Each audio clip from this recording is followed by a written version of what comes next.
pengurusan grafik. Apa itu pengurusan grafik? Pengurusan grafik adalah satu alat berfikir yang berfokus pada visual. Ia berupaya menyusun idea dan maklumat dalam format grafik yang mudah difahami dan menarik. Bagi mereka yang mementingkan visual dalam nota mereka, pengurusan grafik merupakan salah satu daripada alat-alat berfikir yang boleh digunakan ketika membuat nota kerana ia dikatakan mampu merangsang pelajar berfikir melalui bacaan visual. Baiklah, saya akan memetik satu daripada kata tokoh iaitu Song dan Moh Dahlan, iaitu mereka berpendapat bahawa pengurusan grafik ialah satu bentuk ilustrasi atau lakaran yang digunakan sama ada untuk merancang, mengurus, meneliti, menganalisis atau menghasilkan sesuatu idea atau pemikiran dengan cara yang lebih jelas, sistematik dan berkesan. Baiklah, berikut adalah contoh pengurusan grafik. Untuk bahagian saya akan menerangkan tentang konsep pengurusan grafik, iaitu saya mengambil daripada pendapat tokoh iaitu Po Swee Hyang 1997, iaitu pengurusan grafik ataupun graphic organizer digunakan dengan meluas oleh Swartz and Parks dalam program penyebatian pemikiran kritis dan kreatif dalam pengajaran konten. Pengurusan grafik membantu guru dan pelajar memvisualkan bagaimana mereka berfikir tentang konten atau isi kandungan sesuatu bidang kajian. Pengurusan grafik merupakan pemetaan atau pola penyusunan yang boleh digunakan untuk mewakili perhubungan antara maklumat-maklumat sesuatu idea. Seterusnya, saya akan memberitahu tentang fungsi pengurusan grafik.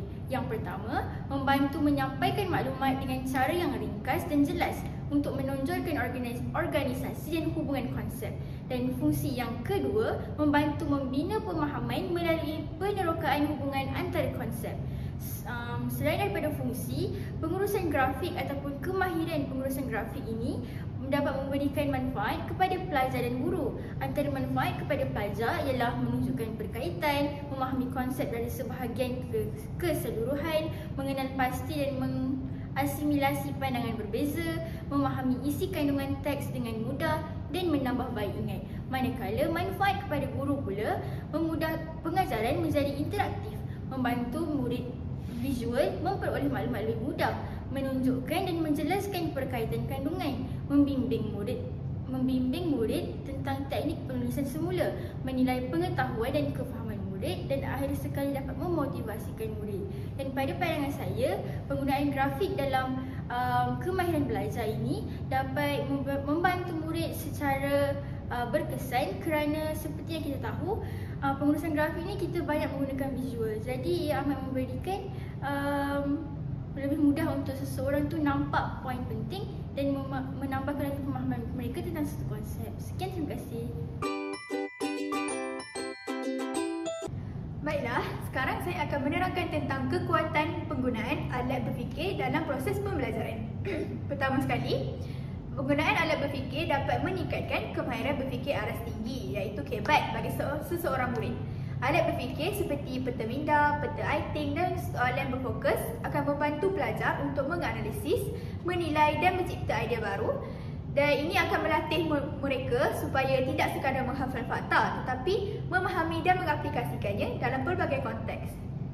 Faedah yang kedua ialah menggalakkan pemikiran kreatif dan kritis, iaitu dengan menggunakan alat seperti Six Thinking Hats, analisis SWOT ataupun penyelesaian masalah kreatif, pelajar digalakkan untuk berfikir dari pelbagai sudut pandang, menyuarakan idea unik dan menilai kebaikan dan kelemahan sesuatu penyelesaian.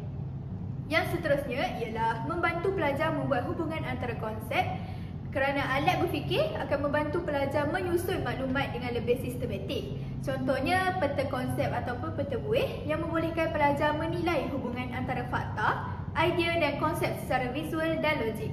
Yang seterusnya ialah dapat meningkatkan pelibatan aktif pelajar dalam proses pembelajaran.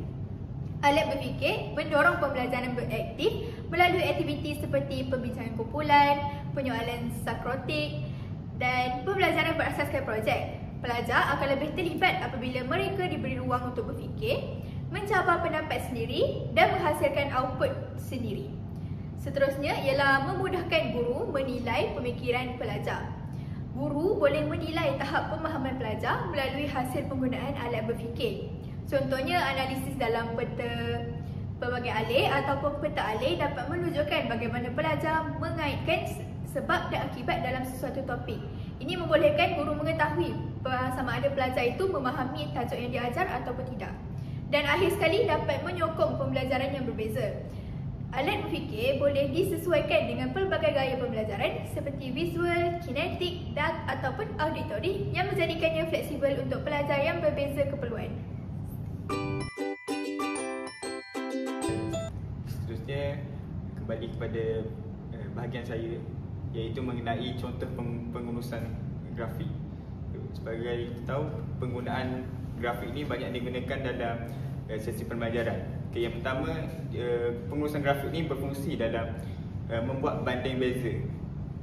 Kalau ikutkan dengan yang biasa, kita boleh gunakan seperti peta buih berganda dan peta buih berganda yang biasa diajarkan di sekolah. Pengurusan grafik ini menggunakan alat visual seperti peta konsep, peta buih berganda yang seperti saya katakan tadi, dan juga gambar rajah band yang biasanya terdapat dalam subjek matematik. Untuk penggunaan grafik ini adalah bertujuan untuk menyusun dan memahami maklumat secara kompleks.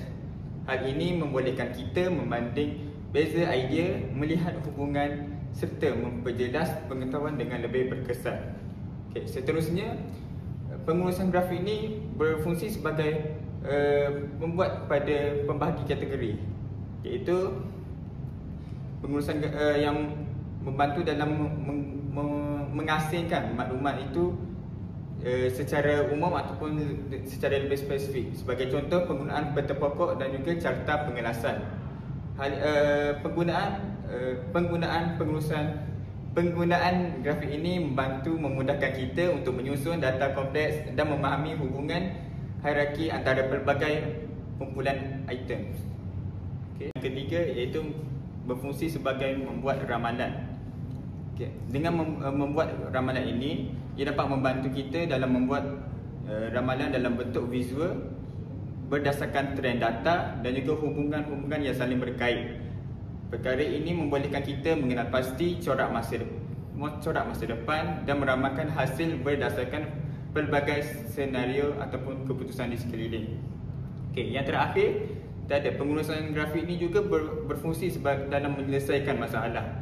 Menyelesaikan masalah seperti memvisualkan punca, aliran proses dan pilihan penyelesaian. Kesannya, pemikiran yang lebih berstruktur dan keputusan yang lebih berkait dapat diwujudkan melalui gabungan beberapa pemikiran ataupun maklumat yang kita kumpul. Sekian, itu saja bahagian saja.